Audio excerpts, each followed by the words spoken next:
It's the question that drives us. What is the podcast matrix? Get your entire podcast library hosted at the Podcast Matrix. What is the Podcast Matrix.com?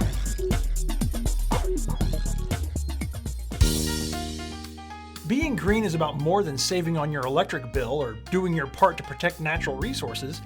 It is about getting a safe and healthier life for you and your family without sacrificing style, quality, or budget.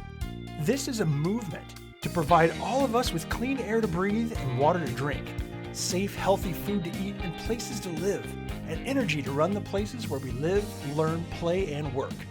Your go-to information source for a healthier home and world, hosted by Marla Esser-Close, your green home coach. This is the Green Gab Podcast. The stuff our homes are made of, and the stuff that comes into our homes, and the stuff that we take care of in our homes. It's a lot of stuff. This is Marla, the Green Home Coach, and I wanted to take a little time with you today to reconsider how you look at your stuff and all the stuff that makes up your home. Because, actually your home is just a collection of a bunch of resources and materials and systems and all the things that make those up. And it really all constitutes stuff. But one of the things that I really found to be encouraging and also a little bit of a fun challenge was to bring more stuff into my home that had been following the 3 R's. You remember the 3 R's? Reuse, reduce, and recycle. Well, how can you apply that to the materials and the resources that make up your home? Well, let's take each one and see if we can come up with a few ideas. Reuse. Well, this one's pretty easy. There are secondhand stores everywhere now. I find secondhand stores for furniture and household goods, for building materials. Have you checked out Habitat for Humanity's Restore? Oh my gosh, they have so much stuff there. And it changes all the time, so it's constantly a great adventure. You might even be able to reuse components from homes that are being torn down or remodeled or redecorated. There's lots of options to find ways to reuse things that had previously been used, or maybe they're being used in a different way now. How about taking an old door and making it into a table? How about taking the top off of a table and making it into a barn door? All kinds of ideas. I know a lot of folks think there's just so many options out there. And with a lot of the DIY stuff that's going on right now, and I'm not a DIYer, but I love watching it, you can take a piece of furniture or a piece of a household item or some element of a home and reuse it in new and creative ways. Second R, reduce. This one makes a lot of sense too. Anytime you have a material and you can use less of it, be it the framing, the lumber that you're using in the framing of the home, down to fewer finishes in a home. This is a way to not only simplify your life, but also reduce the amount of materials and how much it costs to put those things together for your home.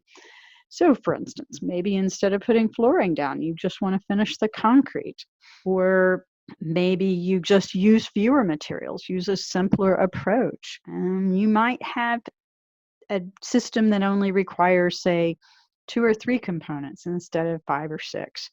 So the simpler you can make it and still get the desired end result. Or maybe there's a system that allows you to use fewer resources, then that's going to be something that's going to work in your advantage. This is also a great place to think how you can use materials more wisely that might last longer. So it may not reduce the need right away, but over the lifetime of that element or the entire home, it may reduce the need for materials and replacement. The third R, recycle. And this is the one that we see out there the most. And we all have, not all, but a lot of us have our curbside recycling bins. So we feel like we're constantly feeding the system and we're giving an opportunity for those materials to take new life when they're recycled. Although the bad news is that we don't have enough places demanding those materials, and a lot of our recycling efforts are not coming to fruition. So what's the best thing you can do? buy recycled. Buy stuff that has recycled content.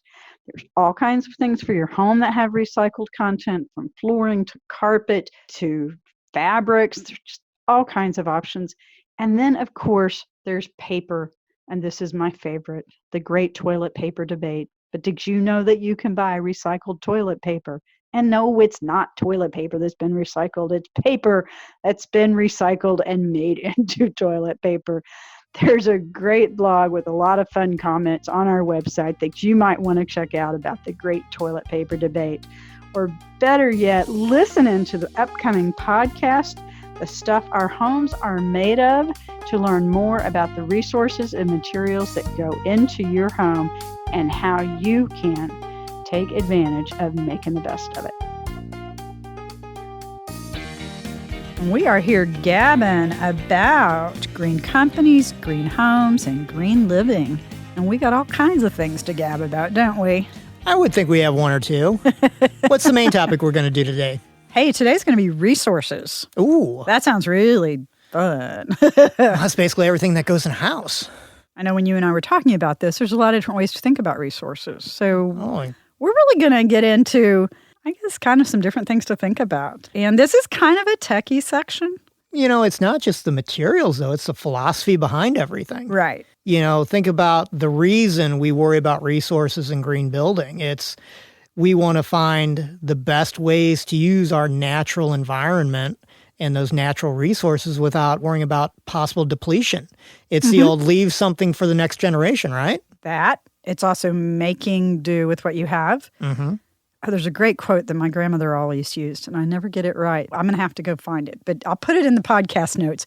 But basically, it's use what you've got. Right. And then when it doesn't work anymore, use something else. Then use something else. That I makes really sense need to to me. memorize that quote. Or at least write it down. I know. Find it and text it to you. Maybe on the break I'll be able to find it, and I'll bring it back in part 2. Google it. No, it's in my notes somewhere because it's actually one that I had submitted for the book. So Okay. Speaking of the book. Yeah, so you and I are getting a really cool opportunity here to work together on the book I've been working on with you doing the photographs. Yeah, it's kind of nice because I've been always doing photography since I was in high school, but just not as broadly as I do now. And, you know, we went out this past Saturday. We had that list from your editor of the pictures she wanted, and we just kind of went around St. Louis taking pictures. And the cool thing was that we saw all kinds of resources used. Right, we did. And all parts of town and all different styles of homes. And we saw homes. It was impressive. We saw structures built 100-something years ago. We saw structures built 2 years ago. Yeah, and we haven't finished.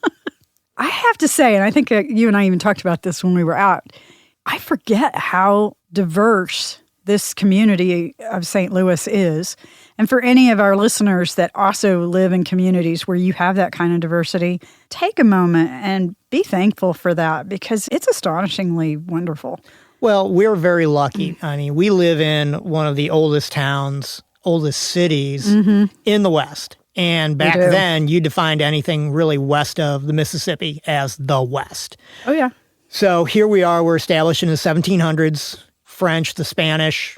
You go through that whole different, list of people that have lived here and all the different architecture. So we have all these structures that have been around so many since styles. The 1800s. Yes. Yeah. You remember when we hosted the National Green Building Conference in 2007? That was when I was just getting active in that part. All right. So I remember being on the Green Building Tour, and Matt Belcher had me doing, when we did the actual full tour, some of the historical notes of St. Louis. I didn't know that. Oh, yeah. Oh, how fun. Well, oh, yeah. You drive by. I've got. I know. I know the date. I know this. Encyclopedia. Yes.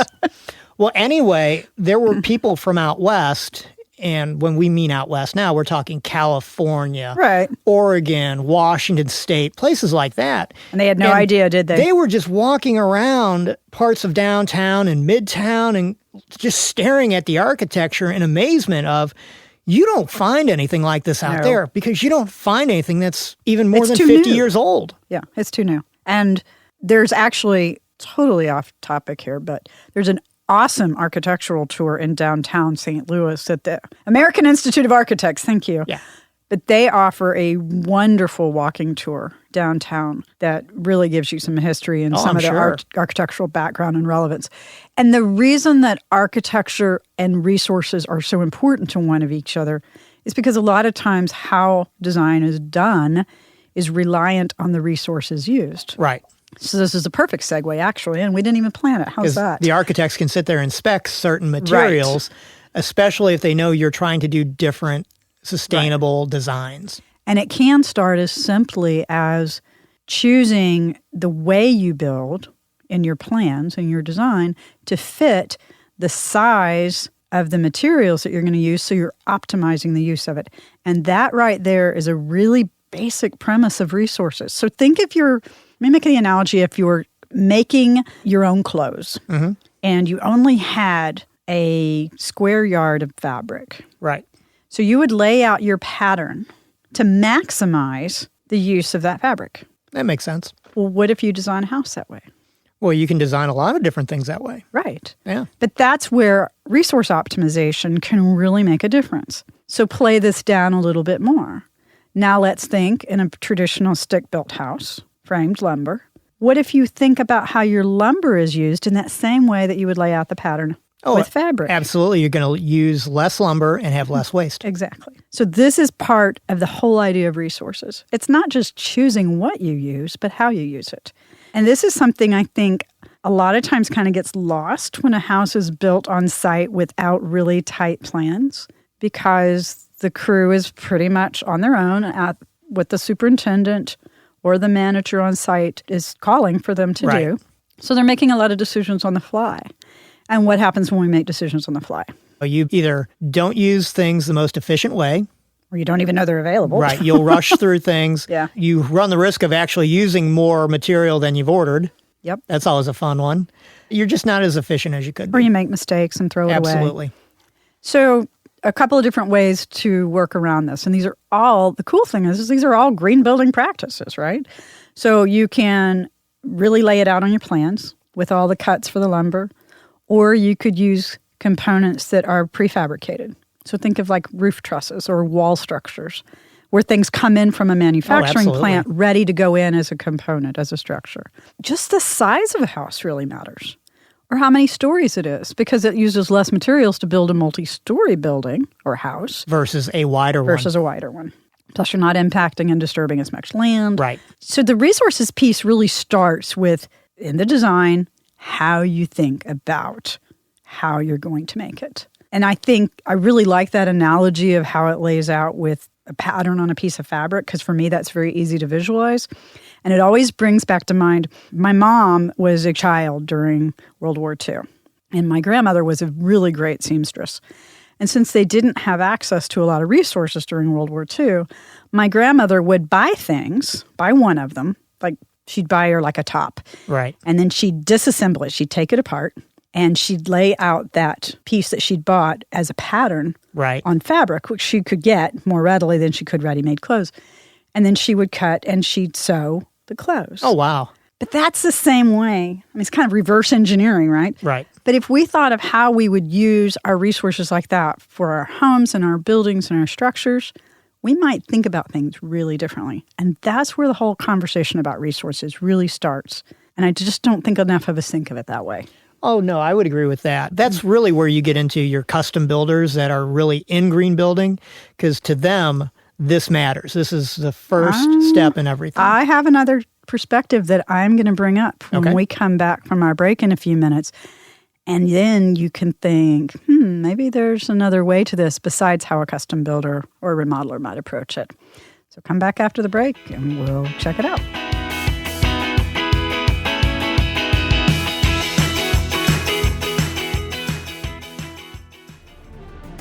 Hi, this is Art Maines from Scammercast.com, where we educate, inform, and protect our elders and those who care for them on the Two Guys Talking podcast network. Don't miss the next episode of the Agents of S.H.I.E.L.D. podcast. Agents of S.H.I.E.L.D. isn't just a television show now on ABC. It's a great new podcast available at agentsofshield.tv, only on the Two Guys Talking podcast network.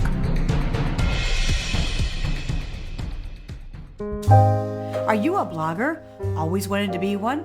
Are you a business that wants to add a blog to their website? Are you an existing blogger who's looking for more traffic? Then check out bloggersbug.com for the perfect solution to your blog creation needs. Access bloggersbug.com now and get bit by the blogger's bug. How? Check out bloggersbug.com for the perfect solution to your blog creation needs. Get bit by the blogger's bug. Bloggersbug.com. Get bit by the blogger's bug.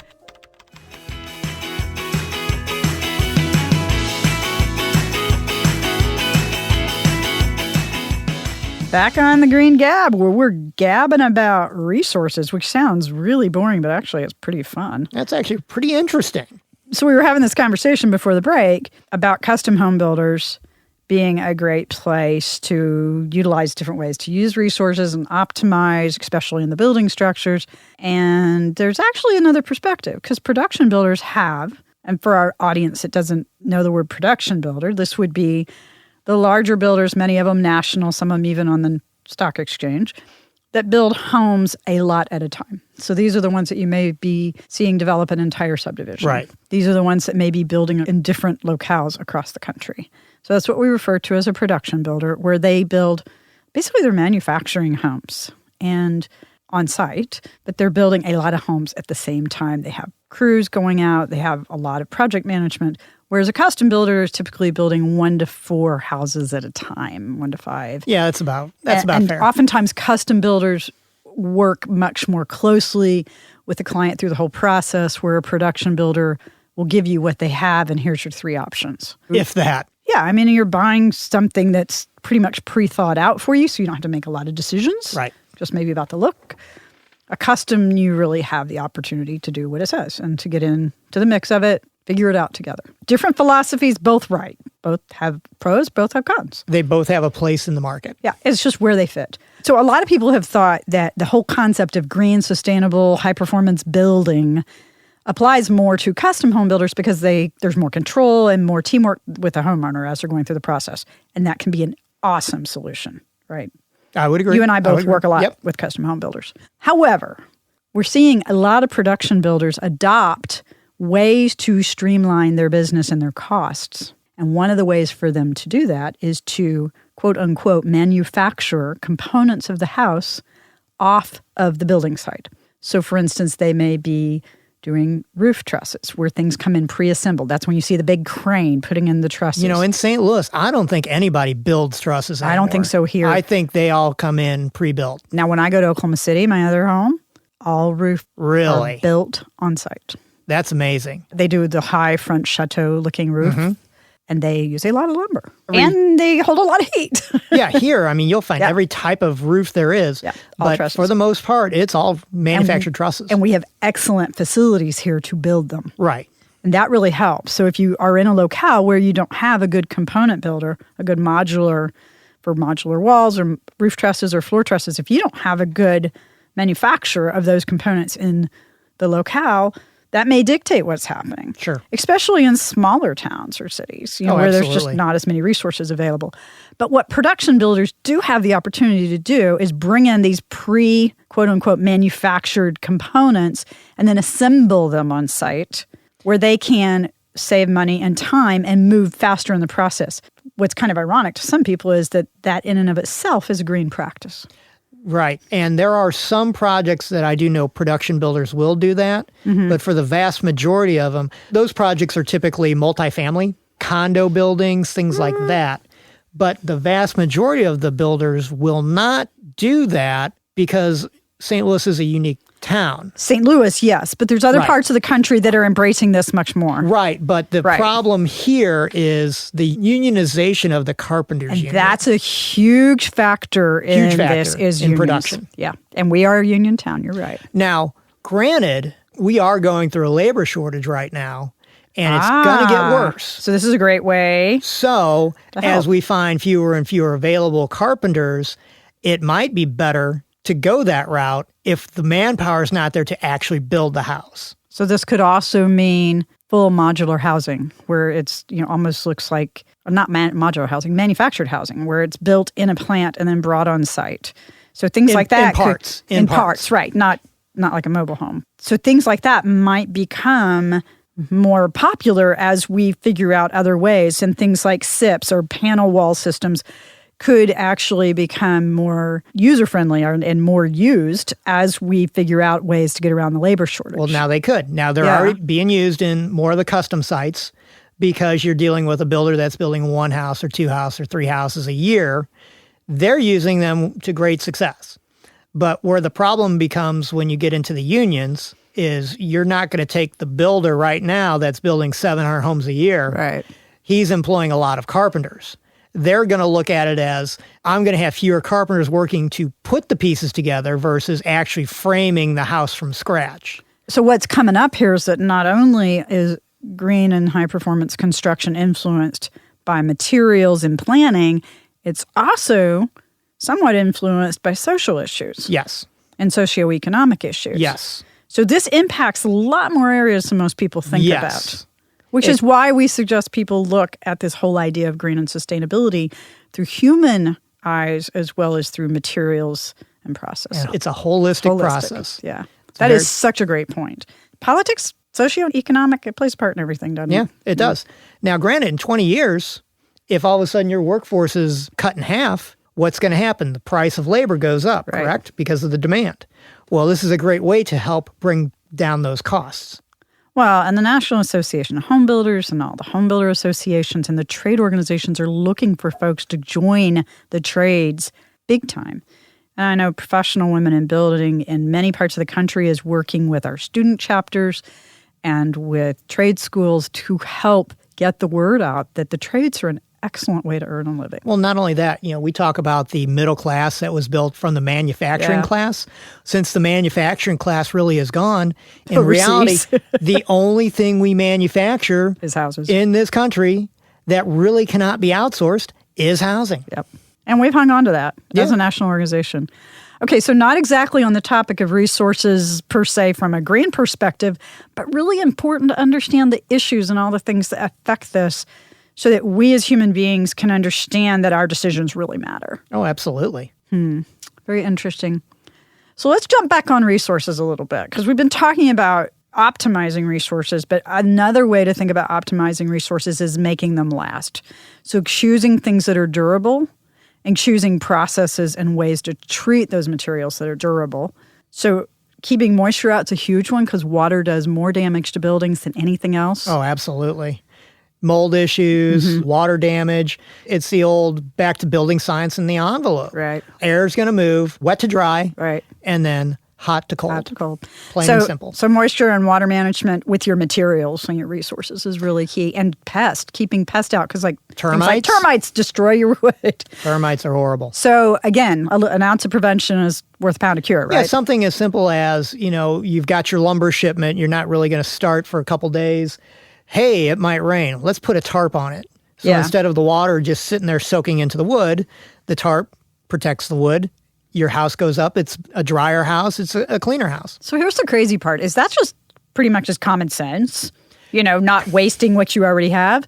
But everybody thinks that resources and materials have to be something fancy or sustainable or, this is a whole bamboo discussion. And sometimes it's just such a simple conversation. Just be smart about what you're doing. Well, not only that, but you have to look at the big picture. Absolutely. Look at every part of the puzzle. Yeah. Just because the thought of, hey, let's use bamboo, it's renewable. Great.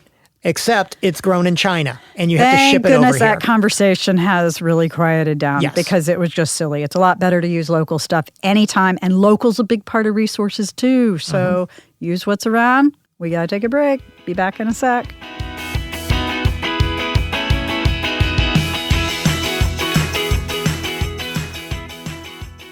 Hey, podcast fans. Ever wanted to learn sign language? How about learning more about the deaf and hard of hearing culture? Well, the time and effort has come to allow you to do just that. Don't miss the Interpreter's Toolbox podcast from Two Guys Talking. Great sign language vocabulary lessons, contests, stories, and more are waiting for you after you watch this new video podcast. Check out InterpreterToolbox.com for more details and get cash and prizes for your comments now. It's all about life. InterpreterToolbox.com. Looking for a straightforward user interface and a cost-effective, feature-filled multi-track recording software? Call off the search. Mixcraft from Acoustica has exactly what you're looking for. It's time to include reliable audio creation and editing software with real punch into your projects. Check out Mixcraft now over at acoustica.com/Mixcraft and start a new generation of audio creation and editing today.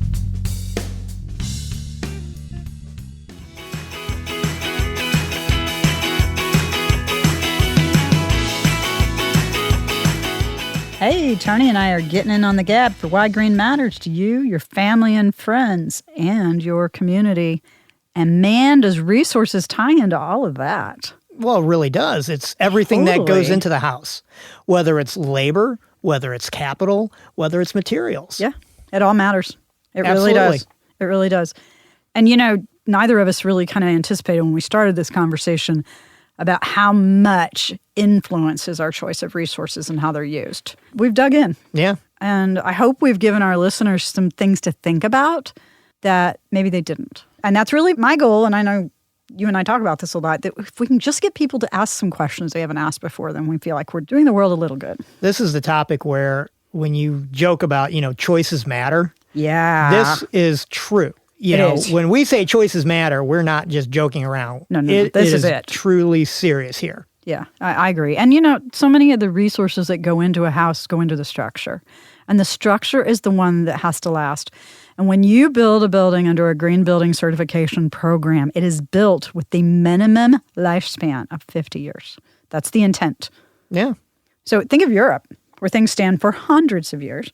Oh, more than that. Yeah, some thousands. And in the United States, we just aren't old enough to have many of those structures, although you and I have found some of the older ones here in St. Louis. But a key to things lasting a long time in the way of structures is that resources and materials are chosen wisely and that they're regionally appropriate. Right. My daughter tells the story about some of the builders coming into New Orleans when she studied for her Master's of Architecture down there. But she would talk about when they came in from other parts of the country to build in New Orleans, they would not choose the right kind of wood. Right, because they weren't familiar to it. Right, and it doesn't last. So they had to replace it all with locally appropriate wood.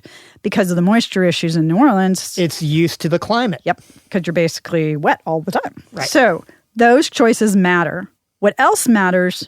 Where you can and where it makes sense. And I cannot stress how much it has to be where it makes sense. You don't want to just start throwing these things in there because they have to work. But here's your opportunity to reuse and salvage parts of the building, components of the building. So maybe you save, I have a builder client out in Washington State that deconstructed an apple shed. Ooh. And then used the corrugated metal roof on one of his clients' projects on their home. Oh, interesting. And it's beautiful. And then they reclaimed beams, those big old huge, like 8-inch beams. There's a market for taking apart old barns.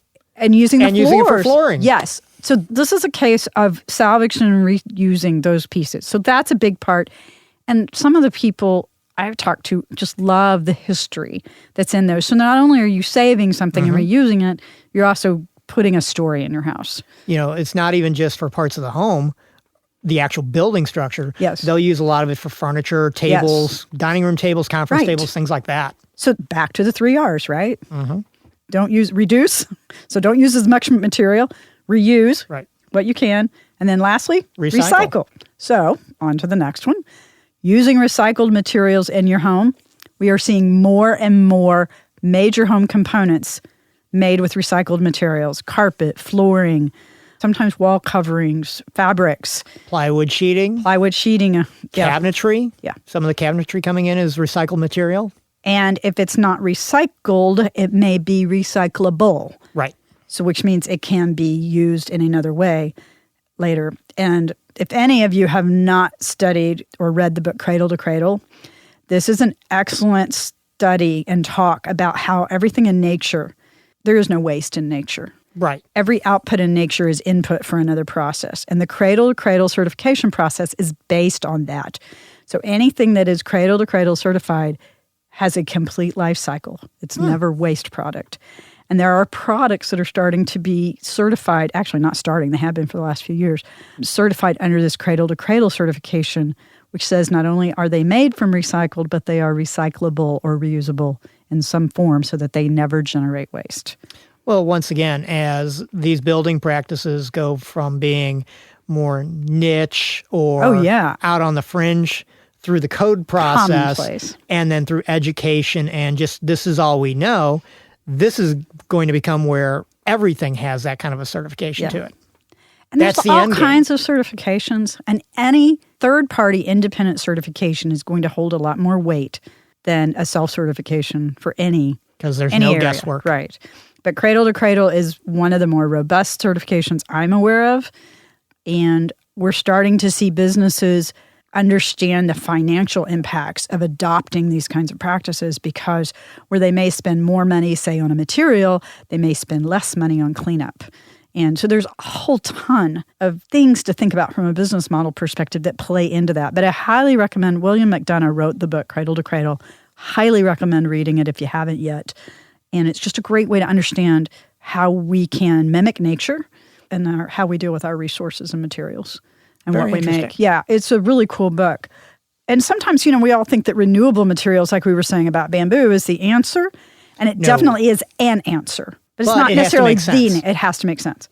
So, for instance, using bamboo on the West Coast, where it's easy to get it in from Asia, probably makes a little more sense, but even then it may not. It may not because you still got to throw it on a ship and ship it across the Pacific Ocean. Right. Whereas if you're in the middle of the country or you're in the East Coast, it really makes no sense. So here in Missouri, we have lots and lots of wood, particularly maple and oak. We have maple, we have oak, we have cottonwood, we have some hickory. So it is very common in Missouri to find a local hardwood floor. Right. Well, that's, for Missouri, much more sustainable. How about granite?